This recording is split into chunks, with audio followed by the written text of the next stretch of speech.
Assalamualaikum warahmatullahi wabarakatuh. Saya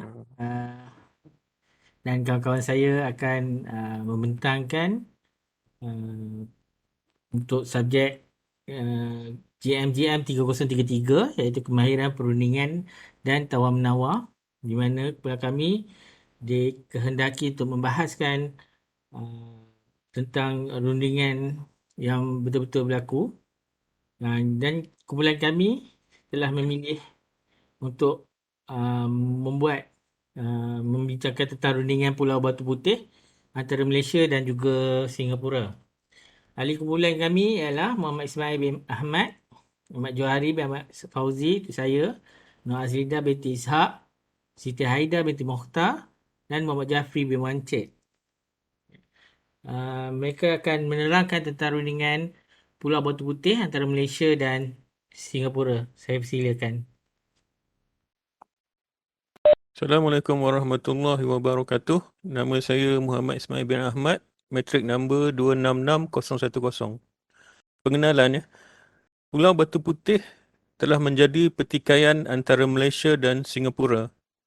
Pulau ini dikenali dengan nama Pedra Branca oleh Singapura dalam bahasa Portugis. Meskipun begitu, kedua-dua nama panggilan pulau tersebut membawa maksud yang sama, iaitu Batu Putih. Lokasinya terletak di antara pertemuan Selat Johor dan Laut Cina Selatan dengan keluasan 2,000 meter persegi. Kedudukan Pulau Batu Putih terletak sejauh 7.7 batu nautika dari Pulau Penyusup Johor dan kira-kira 25 batu nautika dari sempadan Singapura. Pulau Batu Putih adalah sebahagian daripada jajahan takluk Kesultanan Johor sejak 1800 melalui perjanjian Inggeris-Belanda pada 17 Mac. Kesultanan Johor telah menyerahkan Singapura dan 19 kilometer 10 batu nautika pulau-pulau serta perairan di sekelilingnya kepada pihak British melalui perjanjian Crawford 2 Ogos 1824, tetapi tidak termasuk Pulau Batu Putih. Melalui perjanjian Crawford, secara jelas menyatakan persempadanan kedaulatan Kesultanan Diraja Johor yang masih diguna pakai sehingga ke hari ini. Kelebihan fizikal. Pulau tersebut dianggap sebagai lubuk emas bagi nelayan tempatan kerana terdapat banyak ikan bawal, jenahak kurau, kerapu serta ikan sagai kerana kawasan di situ mempunyai batu karang. Kedudukan pulau yang strategik dianggap sebagai memelihara kedaulatan negara. Singapura menjalankan kegiatan aktiviti mengeksport hasil perdagangan mereka sebagai pelabuhan. Okey, saya persilakan sahabat saya yang seterusnya. Assalamualaikum warahmatullahi wabarakatuh. Saya Nur Azlinda binti Ishak, matrik number 266166. Okey, saya akan meneruskan pembentangan inilah berkenaan dengan definisi konsep. Okey, definisi konsep yang boleh kita nampaklah berkenaan dengan perundingan. Perundingan merupakan perbicaraan tentang sesuatu atau permesyuaratan. Okey, perundingan boleh berlaku dalam bentuk seperti penyelesaian kontrak, pertelingkahan rumah tangga, pendamaian secara aman dalam negara dan sebagainya, di mana manusia kebiasaannya melakukan perbincangan atau perundingan dengan cara tawar-menawar. Okey, menurut Fisher dan lain-lain lah pada 1991. Okey, merujuk dalam Kamus Dewan pula, perundingan bermaksud perhitungan, perkiraan, pertimbangan dan perbicaraan yang sungguh-sungguh lagi mendalam tentang sesuatu hal. Okey, menurut Lewicki, Saunders dan Minton 1997, rundingan merupakan sesuatu proses formal yang berlaku apabila dua pihak cuba menyelesaikan penyelesaian dalam konflik yang rumit. Okey, definisi berkenaan dengan kemahiran perundingan. Okey, kemahiran perundingan merupakan satu proses di mana dua atau lebih pihak bertukar perkhidmatan atau lain-lain dan cuba untuk bersetuju secara tawar-menawar atas bentuk perkhidmatan tersebut. Okey, suatu kaedah atau aplikasi strategik dan taktik untuk mengendalikan konflik secara produktif. Okay, selain itu, perundingan bukan bertujuan untuk mengalahkan maupun mengarah pihak lawan, tetapi lebih berarah mencari penyelesaian masalah. Okey, next. Okey, proses tawar-menawar.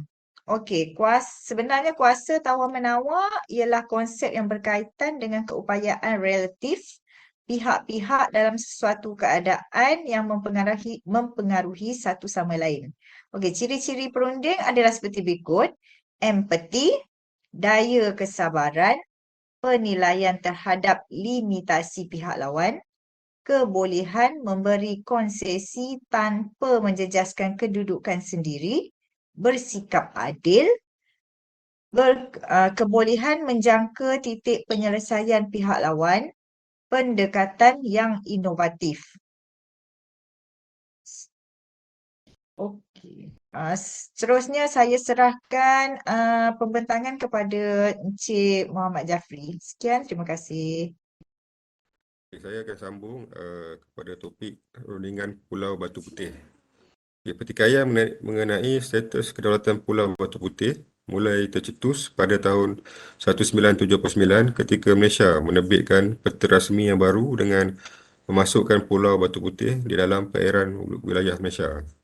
Singapura mendakwa Pulau Batu Putih tersebut tidak bertuan, terra nullius dan telah membuat bantahan dengan menghantar tuntutan pertama ke atas Pulau Batu Putih pada 14 Februari 1980. Malaysia dan Singapura telah bersetuju untuk menamatkan kebuntuan dan membawa kes ini ke Mahkamah Keadilan Antarabangsa ataupun ICJ pada September 1994. Next. Slide berikutnya. Strategi perundingan dan tawar-menawar. Strategi perundingan menggunakan dua kaedah perundingan iaitu A. Tawar-menawar lembut, iaitu di mana kedua pihak bersetuju menggunakan khidmat orang ketiga dengan melantik PBB sebagai perunding bagi mengelakkan sebarang konflik.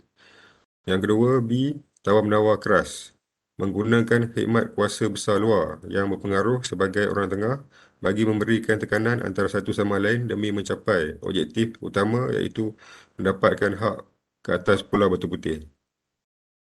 Next. Teori serta hasil perundingan.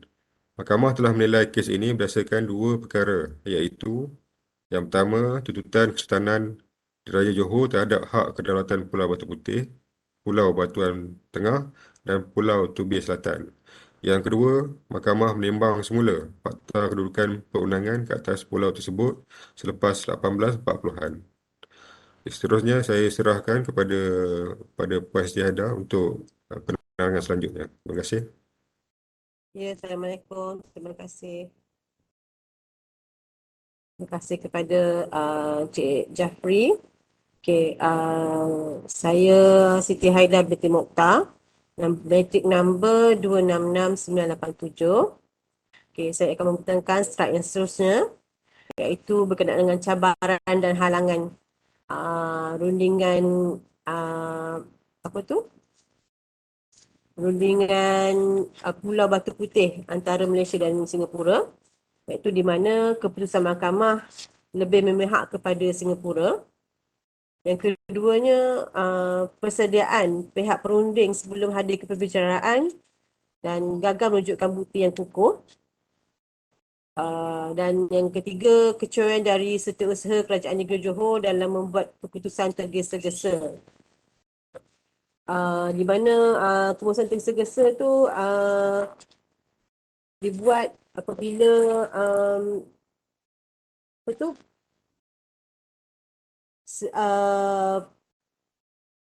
memberitahu perunding pihak setiausaha Kerajaan Johor memaklumkan kepada Singapura yang Pulau Batu Putih tu adalah bukan hak milik Johor. Jadi dengan keputusan yang tergesa-gesa tu telah memberi impak ke atas keputusan penghakiman tersebutlah. Okay, pengesahan tersebut juga telah dibuat secara bertulis tanpa asal usul periksa yang telah merugikan negara Malaysia. Next, kesimpulan. Okey, kesimpulannya adalah kehilangan Pulau Batu Putih telah menjadikan pengajaran buat kita semua. Walau sekecil mana pun wilayah tersebut harus diberi perhatian dan didokumentkan sebagai bahan bukti untuk masa hadapan selain dapat mengekalkan kedaulatan sesebuah negara. Okey, itu saja dari persembahan daripada kumpulan kami. Saya sudahi dengan wabillahi taufiq wa hidayah. Wassalamualaikum warahmatullahi wabarakatuh. Terima kasih.